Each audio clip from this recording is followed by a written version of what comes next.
Hello, my dear students. Welcome to Sri Jendra Rank Zone classes.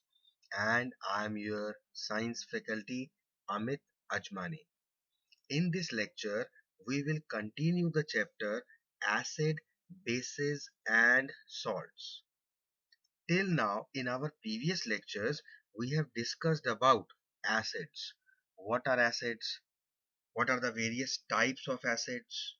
What are the various chemical properties of acids? And what are the various uses of mineral acids in industry. That is all what we saw in our first lecture. In our second lecture, we discussed about bases. What are bases? What are the various types of bases? The water soluble bases are called alkalis. We discussed about the various chemical properties and the various reactions of bases. And then we talked about the uses of bases. I hope that you all must have gone through it. You must have just practiced all the reactions involved, and now you are all set to study about salts. In this lecture, we will discuss about what salts are and the other details about the salts. Quite an important topic. So let us start up with salts. What exactly are salts? A salt is a compound formed from an acid. And how is it formed? It is formed by the replacement of the hydrogen in the acid by a metal. So if we replace hydrogen from the acids through metals, then salts will be formed. Now these salts are formed when acids react with bases. The neutralization reaction that we studied, that whenever acids and bases combine together, they form salt and water. Very importantly, the name of a salt consists of two parts. The first part of the name of the salt is derived from the name of the base through which this particular salt was formed, and the second part of the name of the salt comes from the name of the acid. Let us try to understand it with the help of a few examples. For example, the name of the salt sodium chloride. Now this is made up of two parts. First part is sodium and the second part is chloride. This sodium is derived from the name of the base by which this salt was initially made, and simply we have to add hydroxide in after the name of this first part, that is sodium hydroxide. This is the base from which it was made. And when we talk about chloride, we just need to add hydrogen before it. So it will be hydrogen chloride or simply hydrochloric acid. So this salt, sodium chloride, is formed by reacting sodium hydroxide and hydrochloric acid. Similarly, if we talk about the salt calcium sulfate, then from where it will come? Calcium hydroxide. We added hydroxide after the name of the first name of this salt, and we have to add hydrogen before the second name. It becomes hydrogen sulfate. And what is hydrogen sulfate? It is sulfuric acid, right? So whichever salt we are talking about, each and every salt has got two parts. The name gets has two parts. First part is derived from the base, and the second part is derived from the name of acid from which this particular salt was initially made, right? Now these salts are named as per the various acids through which they are made.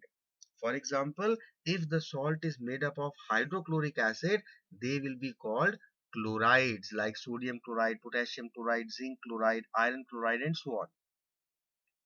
Okay. The salts of sulfuric acid are called sulfates. copper sulfate, calcium sulfate, zinc sulfate, lead sulfate, barium sulfate, they are all made up of sulfuric acid. The salts of nitric acid are called nitrates. Sodium nitrate, copper nitrate, silver nitrate, they are all salts of nitric acid. The salts of carbonic acid are called carbonates. Potassium carbonate, zinc carbonate, iron carbonate, they are all made up of carbonic acid. The salts of acetic acid are called acetates. Sodium acetate, potassium acetate, they are all made up of acetic acid, right? So these are the few names of the salts depending upon which acid they are made up from. Clear? Now, based on this, let us try to do this question. What exactly this question is saying?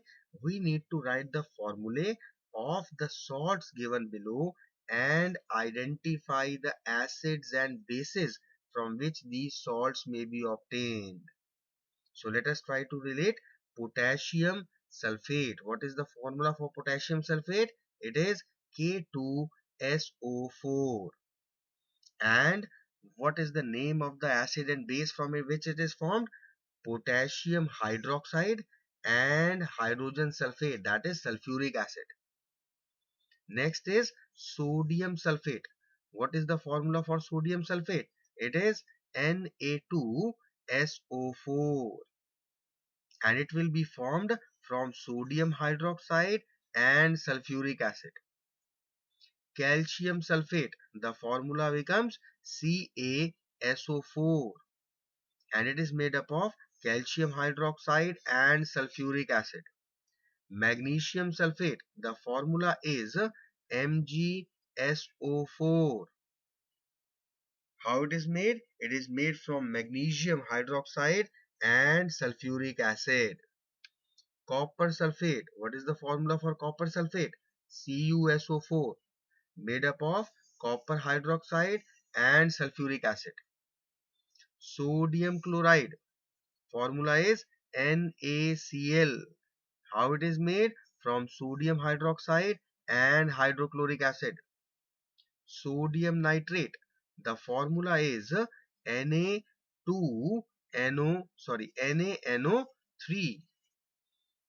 NaNO3 and it is made up from sodium hydroxide and nitric acid. Next is sodium carbonate. The formula is Na2CO3 and it is made up of sodium hydroxide and carbonic acid. Ammonium chloride, the formula is NH4Cl, made up of ammonium hydroxide and hydrochloric acid. So I hope now that you all will be quite comfortable with the names of the acids and bases through which salts are formed. Okay. Now, asking about a few properties of salts. Salts are mostly solids. Salts have high melting point and high boiling points. Salts are usually soluble in water, and just like acids and bases, the solutions of salts in water conduct electricity. That means salts are electrolytes. Why they are electrolytes? Reason is they have the ions present in them. Salts are ionic compounds, and because of the presence of ions, they conduct electricity. Okay. Now talking about family of salts. The salts having the same positive ions or the same negative ions are said to belong to a same family. For example, sodium salts. Now these sodium salts, all of them will contain sodium. Whether it is sodium chloride, sodium phosphate, sodium sulfate, anything. They all belong to the same family, sodium salts. Similarly, if these compounds are made up of calcium, they will be termed as calcium salts. Magnesium salts, zinc salts, potassium salts, aluminium salts, copper salts, ammonium salts. These are all the positive ion families. Talking about the negative ions, chloride salts. They all have got chlorides: sodium chloride, potassium chloride, zinc chloride, copper chloride, silver chloride, magnesium chloride, lead chloride, all belong to the same chloride salt families. Similarly, sulfate salts, copper sulfate or zinc sulfate or lead sulfate or barium sulfate, all belong to sulfate salts. Nitrate salts, carbonate salts, acetate salts, they all are various family of salts, right? Now, very importantly, we said that a salt is formed when an acid and base react with each other. Now, because acids and bases are totally opposite to each other and they neutralize each other's effect. So, let us try to relate the pH of salts. How were salts formed?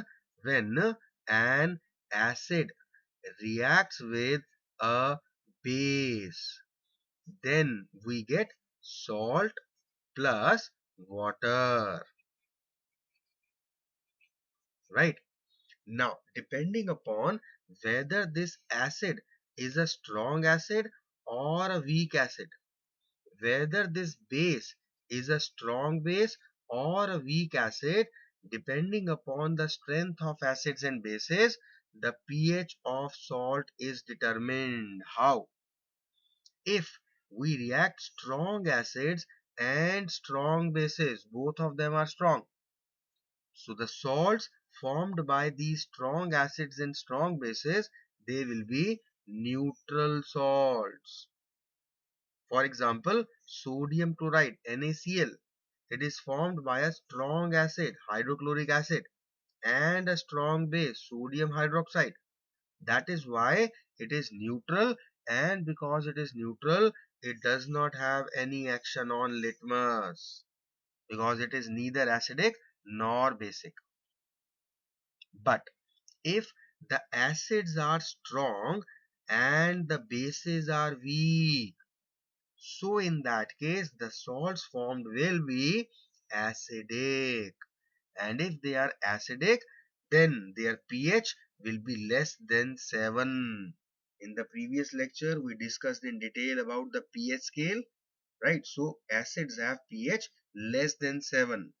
Example, ammonium chloride. This ammonium chloride is a salt which is made up of a strong acid, hydrochloric acid, but the base from which it is made, it is a weak base, ammonium hydroxide. Therefore, an aqueous solution of ammonium chloride will be acidic in nature, and because it is acidic in nature, it will convert blue litmus to red, right? Let us take another option. The next option is, if the acids are weak but bases are strong, then in that case the salt will be basic, alkaline in nature. And if it is a basic salt, obviously the pH of base is more than 7. For example, sodium carbonate, Na2CO3. It is a salt of a weak acid, carbonic acid, but the base from which it was formed was strong, that is sodium hydroxide. And that is why when we'll take an aqueous solution of sodium carbonate, it will be basic in nature. And if it is basic in nature, it will turn the red litmus to blue. Clear? So this will be the pH. So we have got three options. One is the acids are strong, bases are strong. Neutral salt. Acids are strong, base is weak. Acidic salt. Weak acid with a strong base. Basic salt. Fourth option may be both of them are weak. Weak acid and weak base. In that case, it will be again a neutral salt that will be formed because both the acids and bases are weak. Taking an example, For example, ammonium carbonate. Now this ammonium carbonate is made up of a weak acid, carbonic acid, and a weak base, ammonium hydroxide. So this ammonium carbonate will be a neutral salt, and again, since it is a neutral salt, no action on litmus whatsoever. Clear? So this is all about our pH of salts. Now let us talk about some hydrated salts. Now what is meant by hydrated salts? Those salts which contain water of crystallization in them. There are certain salts which contain a few water molecules as an essential part of their crystal structure. These water molecules, which form the part of the structure of a crystal of a salt, they are called water of crystallization. And such salts which contain these water of crystallization, they are called hydrated salts. And if there is a salt which does not contain this water of crystallization, they are called dry salts or anhydrous salts. Let us take a few examples of these hydrated salts. You need to relate their names, especially their common names. Let us see. CuSO4 dot 5H2O. This dot means this is one single crystal. What will be the name? Cu is copper, SO4 is sulfate. This H2O, we write it to be hydrate. And depending upon how many molecules of water are present, we will write the initial as a prefix. Like here it is 5, so we have written penta. So the name becomes copper sulfate pentahydrate. This is also known as blue vitriol. Another example, Na2CO3 dot 10H2O. Na2CO3 sodium carbonate.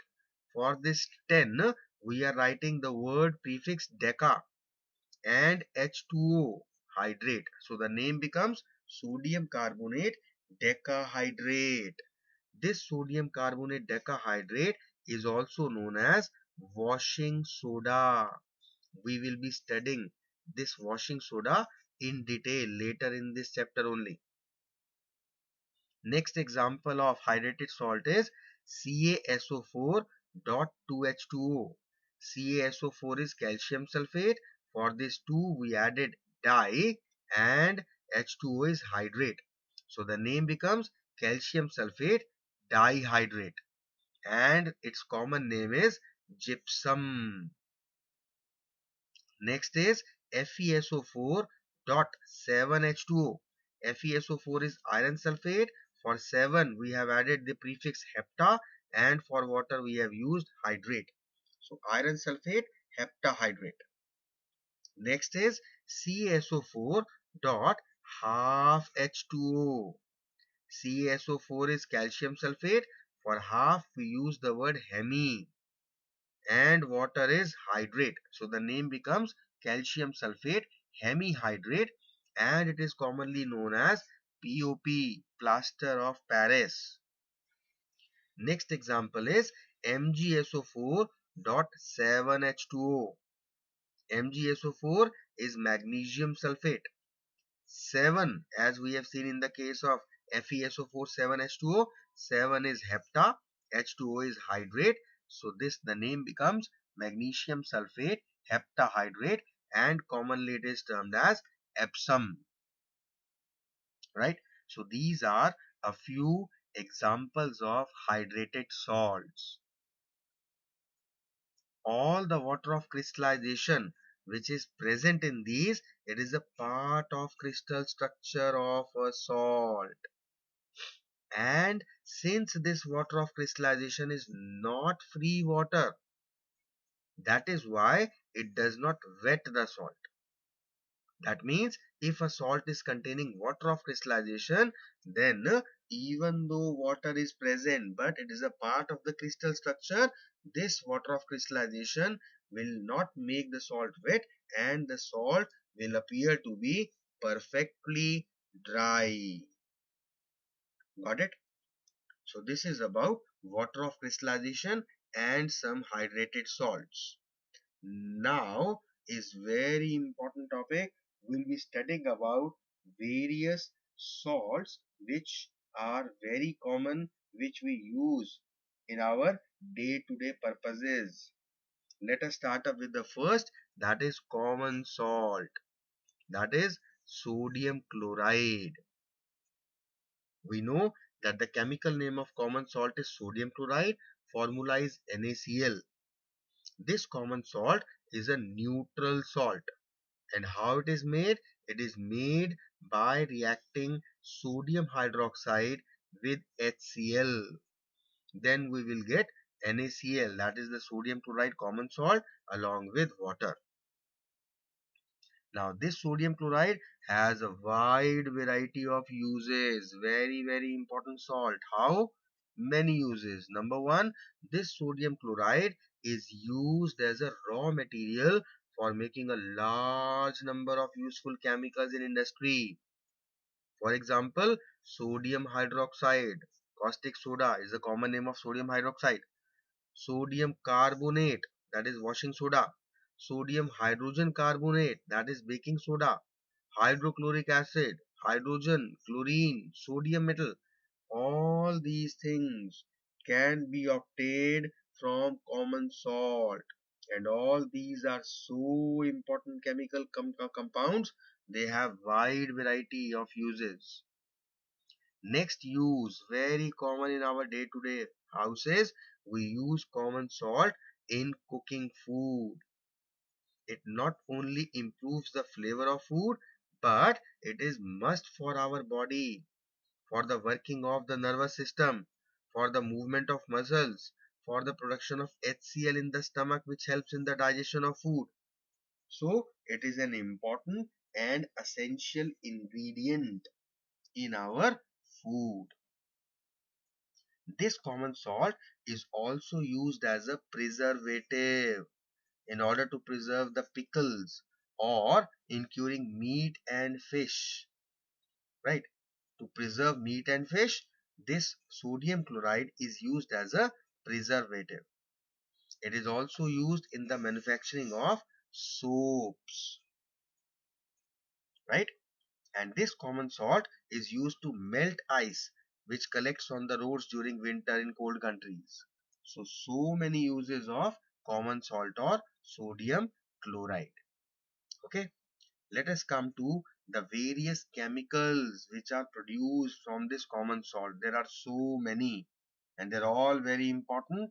There are quite important reactions for their preparation. So I want you people to not only be attentive but also practice the reactions, writing them yourself. Okay, the first chemical from common salt is sodium hydroxide. Sodium hydroxide is NaOH, and you need to remember that the common name of sodium hydroxide is caustic soda, right? Sodium hydroxide is also known as caustic soda. Now how exactly this sodium hydroxide is made? Let us see its preparation. This sodium hydroxide is produced by the electrolysis of concentrated aqueous solution of sodium chloride. Now this concentrated aqueous solution of common salt is called brine. So we have taken brine. Brine is the concentrated solution of sodium chloride in water. Now when we will pass electricity in this concentrated solution called brine, it decomposes, and as a byproduct we obtain sodium hydroxide in its aqueous form, along with the liberation of two gases, chlorine and hydrogen. Now very important, we know that chloride negative ion, hydrogen positive ion. So when electricity is passed, then these two gases, they are collected at different electrodes. Chlorine will be produced at the anode, that is the positive electrode, and hydrogen being positively charged, it will be produced at cathode, that is the negative electrode. And this sodium hydroxide, it is formed near the cathode. Very importantly, this process in which we are preparing caustic soda by the electrolysis of brine, this is given a name. This process is called chlor-alkali process. Why it is called so? Because of the products which are formed in it. Chlor is used for chlorine which is liberated, and alkali is for the sodium hydroxide part. Hydrogen gas is also liberated, but it is not given any privilege while naming the reaction. Clear? So it is the chlor-alkali process by which we prepare caustic soda. Now this process is very important because all the byproducts of this reaction, chlor-alkali process, they have a wide variety of uses. Let us take them one by one. First of all, the main product is sodium hydroxide. This sodium hydroxide is used in making soaps and detergents. This is also used for making artificial textile fiber, that is rayon. It is used in the manufacturing of paper. It is used to purify the bauxite ore. Bauxite ore is the ore from which we extract aluminium. So this sodium hydroxide is a very important compound. Next thing that gets liberated is chlorine. Now this chlorine in itself is very important byproduct. Why? Number one, this chlorine is used as a disinfectant to sterilize drinking water supply and water in swimming pools. Why? Because it kills germs like bacteria which are present in water and makes it safe. This chlorine is also used in the production of bleaching powder. We will study bleaching powder in detail just after 10 minutes, right? Then chlorine is used in the preparation and production of hydrochloric acid. So chlorine is very important byproduct. Another byproduct liberated was hydrogen gas. Hydrogen gas, again very important. It is used in the hydrogenation of oils to obtain solid fats which are called vegetable ghee or margarine. Hydrogen is used in the preparation of hydrochloric acid. Hydrogen is used to make ammonia, which in turn is used for fertilizers. And liquid hydrogen is used in as a fuel for rockets, right? So hydrogen also has very important uses. Now this hydrogen and this chlorine, when they combine, they produce another important compound, that is hydrochloric acid. And this hydrochloric acid, very important chemical compound, used in cleaning iron sheets before tin plating or galvanization. This hydrochloric acid is used in the preparation of chlorides such as ammonium chloride, which is further used in dry cells and batteries. This hydrochloric acid is used in medicines and cosmetics. It is used in various industries like textile industry, dyeing industry, tanning industry. And it is used in making plastics like PVC, polyvinyl chloride. So you see, hydrogen, chlorine, sodium hydroxide, hydrochloric acid, these are all the various important byproducts that we obtain from chlor-alkali process. And that is why chlor-alkali process is very important in itself, right? So this was the first compound, sodium hydroxide. Let us come to the next compound. This is washing soda. What was sodium hydroxide? It was caustic soda. What is this? This is washing soda. Now, what exactly is washing soda? Washing soda is a sodium carbonate containing 10 molecules of water of crystallization. If we talk about its chemical name is sodium carbonate decahydrate, and its formula is Na2CO3 dot 10H2O. Right? Now, if these 10 water of crystallization molecules are removed, then we are left with only sodium carbonate, which is anhydrous, dry sodium carbonate, and it is also known as soda ash. Got it? Now, talking about very importantly the preparation of washing soda. You need to relate it. It's a bit tough, so please make sure that you are understanding it properly. What we do is, first of all, we have just studied above that this concentrated solution of NaCl and water is termed as brine. Right, this is brine. When we pass ammonia in this brine, it is called ammoniacal brine. That means ammonia in brine, right? In this ammoniacal brine, we will pass carbon dioxide.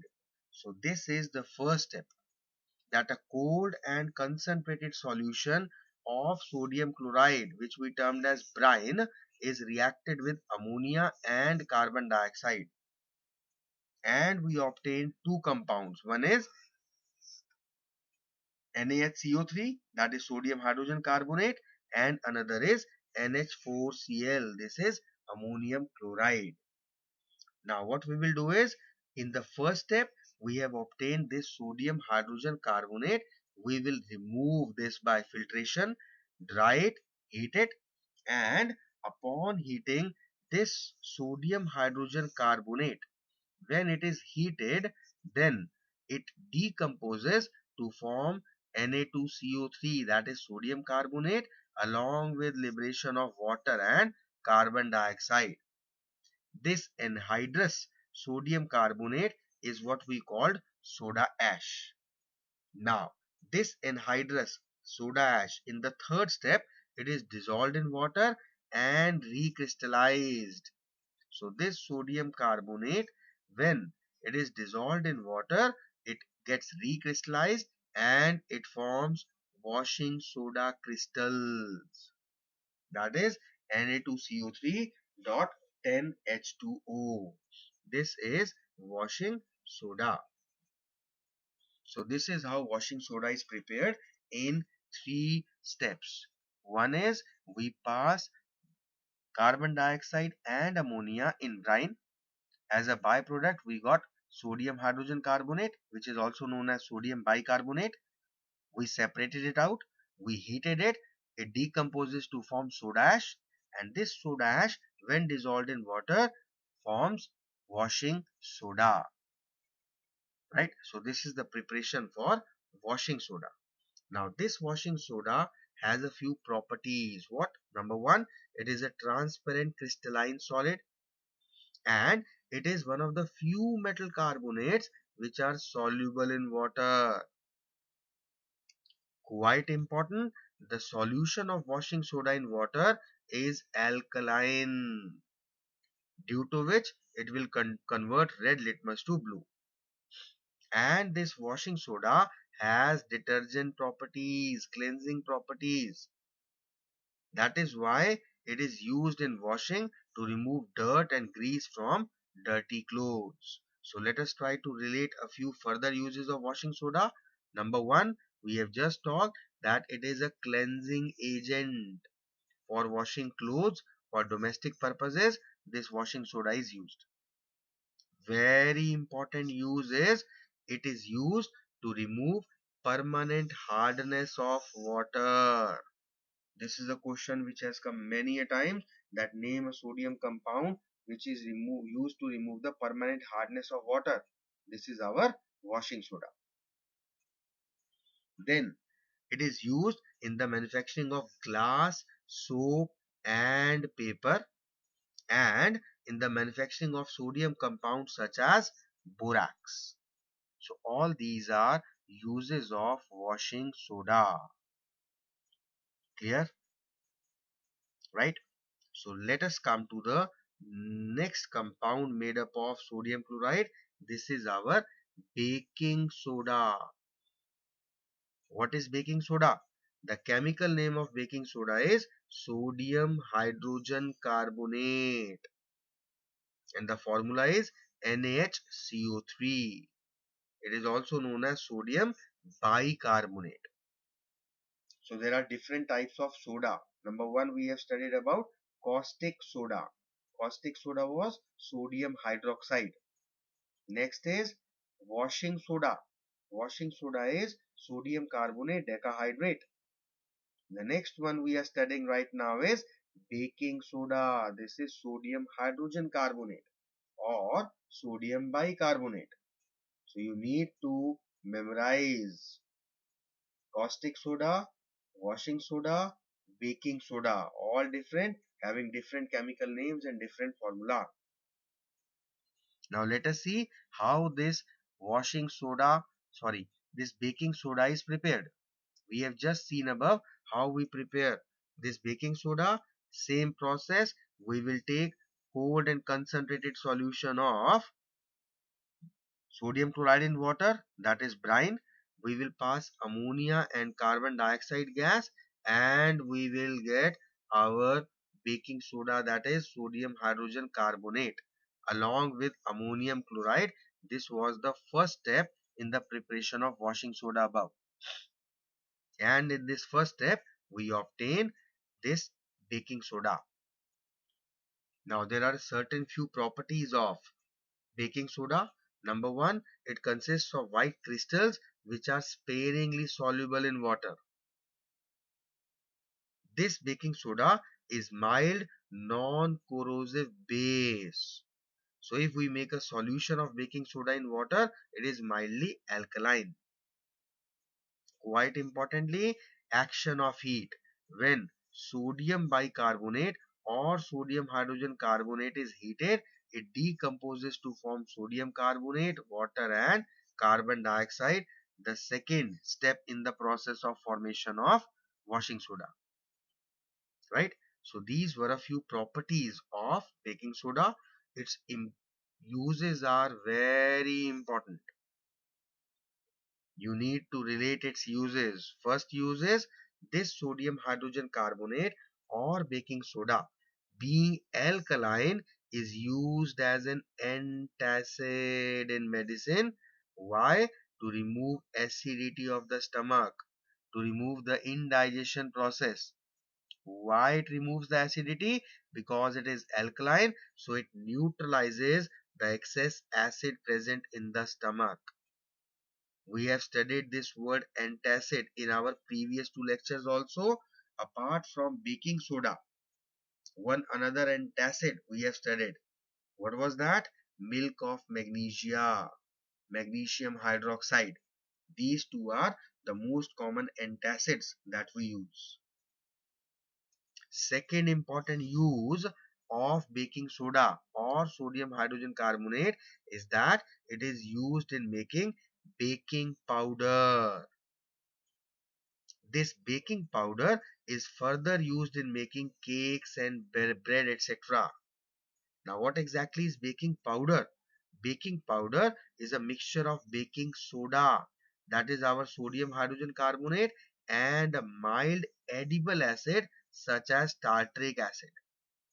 Now, what exactly happens is that when this baking powder is used for baking purposes, then this sodium bicarbonate or our baking soda, it reacts with the hydrogen ions which were obtained from tartaric acid, and it liberates carbon dioxide.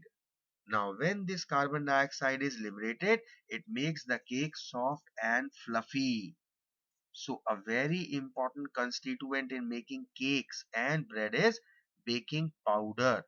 If this baking powder is not added in making cakes or bread, they will remain hard. Clear?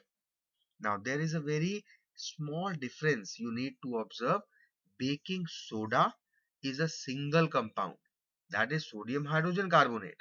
But when we are talking about baking powder, Baking powder is a mixture of baking soda, that is sodium hydrogen carbonate, and some solid edible acids such as tartaric acid or citric acid. Now, first thing is, in making cakes, we use baking powder, not baking soda. Second important thing, this tartaric acid is used to remove the bitterness which is caused by the formation of sodium carbonate when the sodium bicarbonate is heated while making cakes. Clear? You need to remember the function of tartaric acid. This is the second use of baking soda.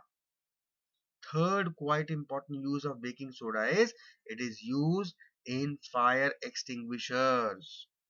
The fire extinguishers which are made up of baking soda are known as soda acid type fire extinguishers.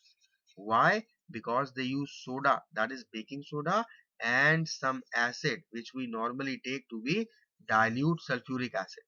This is a simple type of fire extinguisher which is used normally in laboratories or in houses.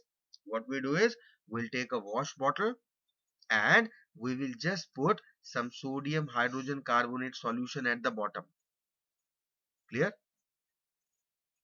Now we will take dilute sulfuric acid in this ignition tube which is just hang through this thread, tied up to a thread, right, through this cap.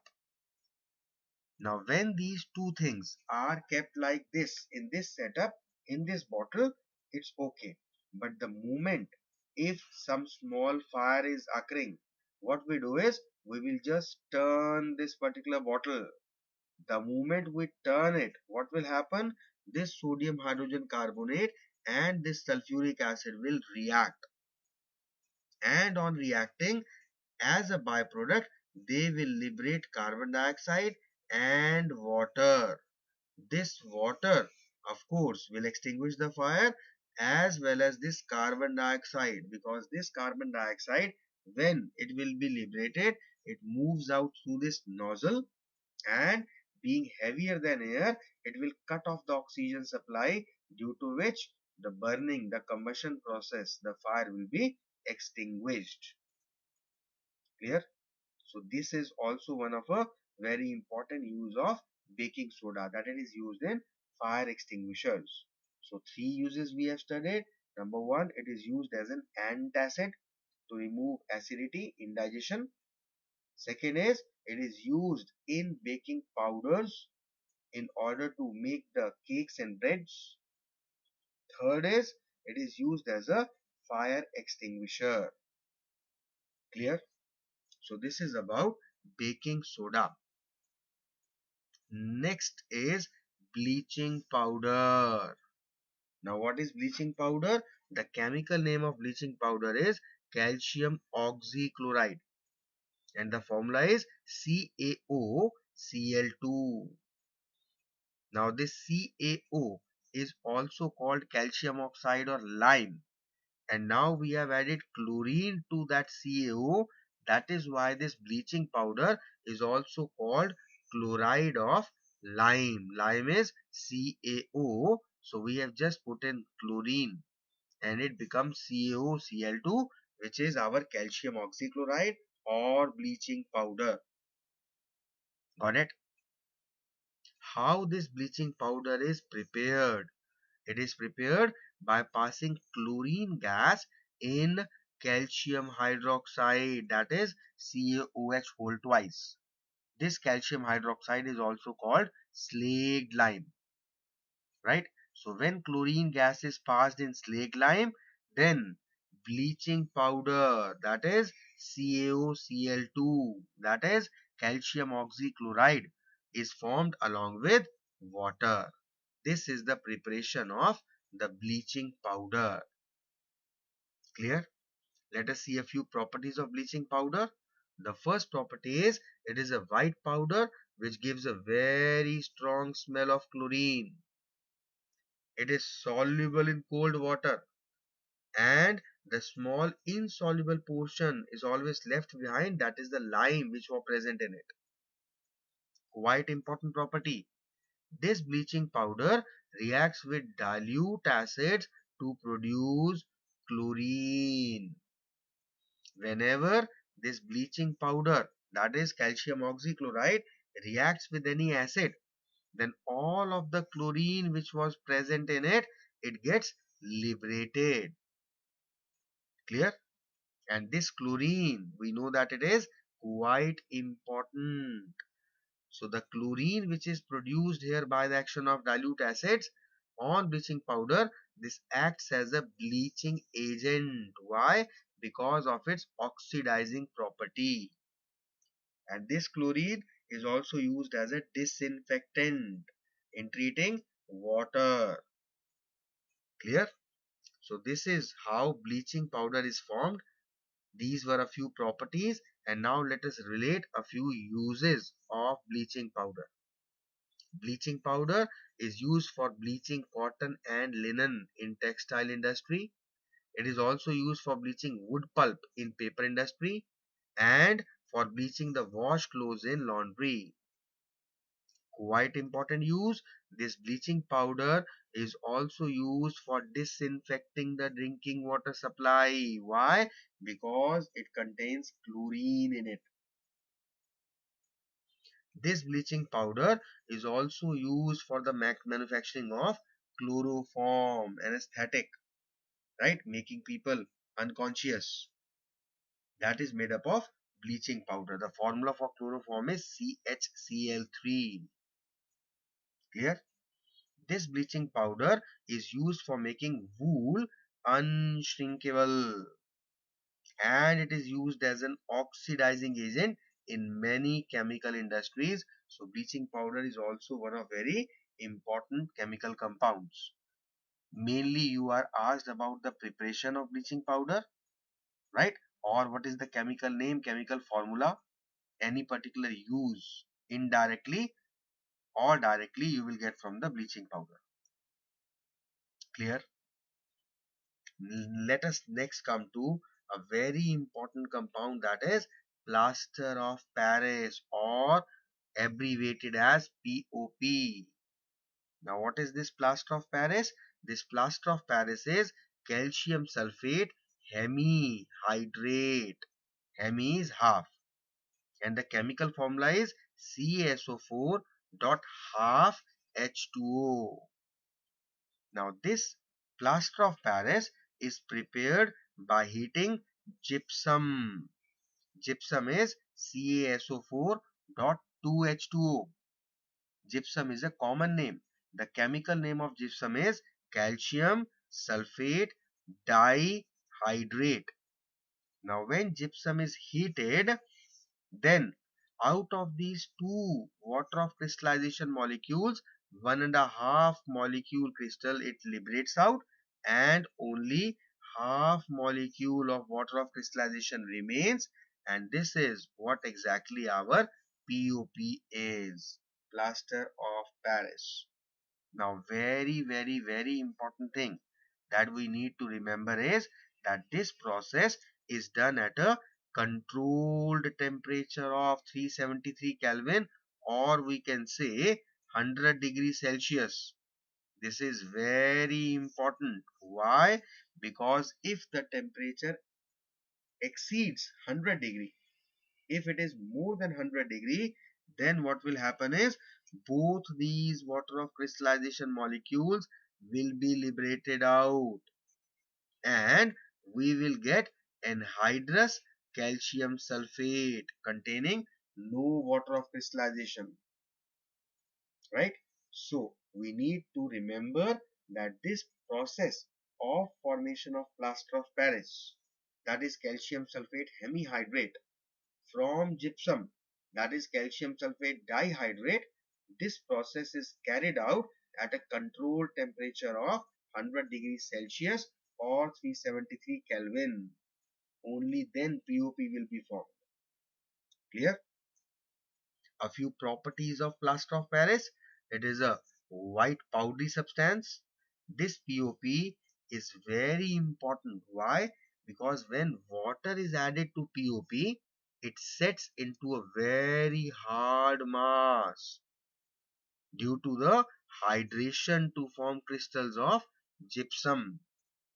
And when it sets into a hard mass, it also is accompanied by a small slight expansion in volume. It is because of this expansion in its volume that it is used in making cast for statues and toys, etc. Let us see the preparation, the chemical reaction for the preparation. We have taken CaSO4 dot half H2O. This is POP. When 1.5 molecule of water of crystallization is added to it, then again gypsum, that is calcium sulfate dihydrate, that is formed, right? And what is different here? Important thing is, now when gypsum is formed, it will set into a very hard mass, and during the process there will be a slight expansion in the volume. Now because POP reacts with water, forms gypsum, sets into a hard mass, that is why plaster of Paris is always stored in moisture proof containers.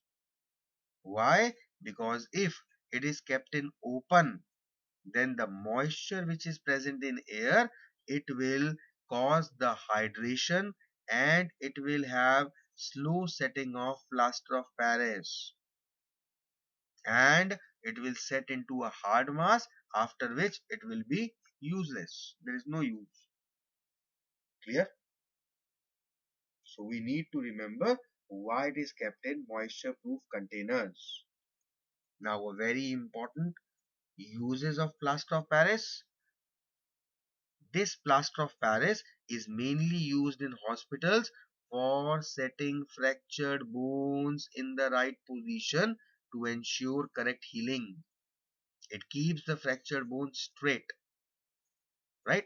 This is plaster of Paris, that white plaster we have seen whenever a person's hand or leg that is fractured, we see a very hard mass of plaster, that is POP. This POP is also used in making cast in dentistry. Next use of POP is that it is used in making toys, decorative materials, cheap ornaments, cosmetics, blackboard chalks, cast for statues, so many wide variety of uses. POP is also used as a fireproofing material. Quite important in chemistry laboratories.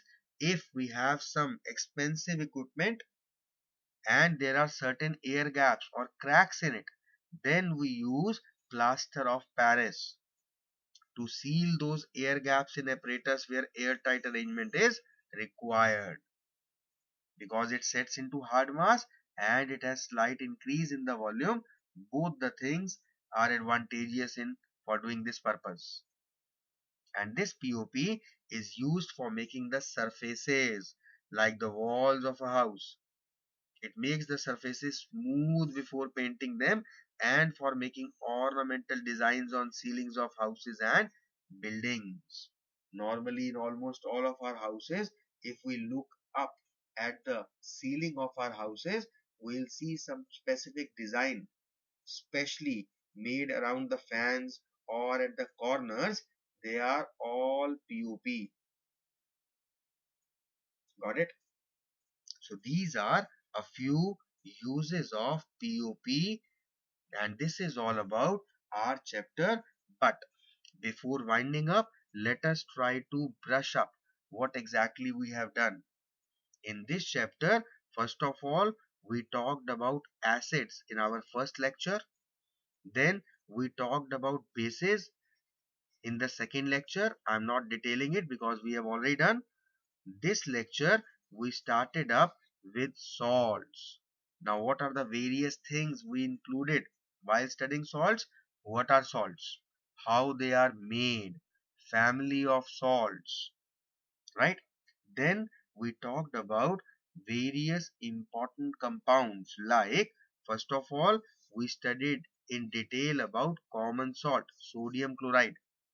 its preparation, its uses, its properties. Then we studied about NaOH, sodium hydroxide, that is caustic soda. Its preparation is called chloralkali process by the electrolysis of brine.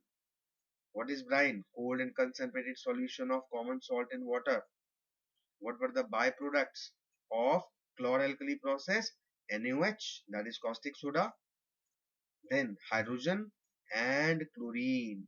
We studied about the various uses of caustic soda. Then we talked about washing soda. Washing soda is sodium carbonate decahydrate. How it was formed? It was formed by passing carbon dioxide and ammonia in brine. We got the first step, the byproduct were baking soda and ammonium chloride. We separated the baking soda. In the second step, we heated it. It decomposed to form soda ash, that is sodium carbonate. This sodium carbonate, when dissolved in water, will form washing soda. We saw the preparation, then the properties of washing soda, and importantly, the various uses of washing soda. Next, we studied about baking soda, that is NaHCO3, sodium hydrogen carbonate. The preparation of sodium hydrogen carbonate and its various uses as an antacid or as a baking powder used for making cakes and breads and as a fire extinguisher. Next, we studied about bleaching powder CaOCl2, calcium oxychloride. We see how they are prepared by passing chlorine in slaked lime. Then various properties of bleaching powder and various very important uses of bleaching powder.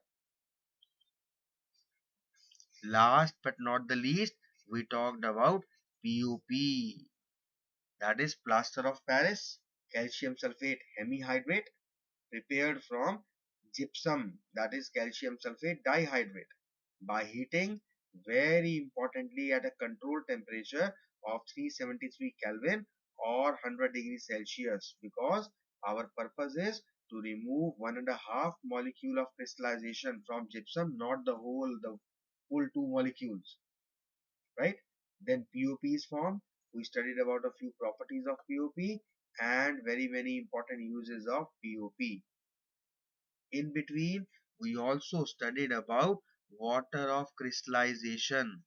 What is water of crystallization? What are hydrated salts? We studied about the various hydrated salts. The common names were important. That is blue vitriol, copper sulfate pentahydrate, gypsum, calcium sulfate dihydrate, POP, calcium sulfate hemihydrate, washing soda, sodium carbonate decahydrate, right? Epsom, magnesium sulfate heptahydrate, and iron sulfate heptahydrate. These were few hydrated salts. And this is our chapter acid, bases and salts. After completing this chapter, few instructions. Number one, there are lot many reactions. Just memorize the reactants and the products formed. Second thing, do not get confused between the uses of various compounds, especially the salts. There are times when students get confused, they mix up the uses. So try to keep them separate. Baking soda, washing soda, caustic soda. At times we get confused in these three types of soda. Make sure that you keep them separate. Clear? So this is all about the chapter acid, bases and salts. Need to learn each and everything, because after completing the chapter, what exactly is our next class? Our next class will be based on the various questions that are being asked from this particular chapter. It is a bit lengthy chapter. So many important things are there, and in advance I am telling you there are many questions. which come from this chapter in the examination. In the past few years, so many questions have come. So make sure that before coming to attend that lecture of the question answers, you are through and thorough with all the learning part, with all the practice part, because then you will be able to take the maximum benefit of that class. Clear to all? So let's catch up in the next class soon. Till then, have fun, take care of your health, enjoy yourself, and have a great time. Thank you so much for being with me. Meet soon in the next class.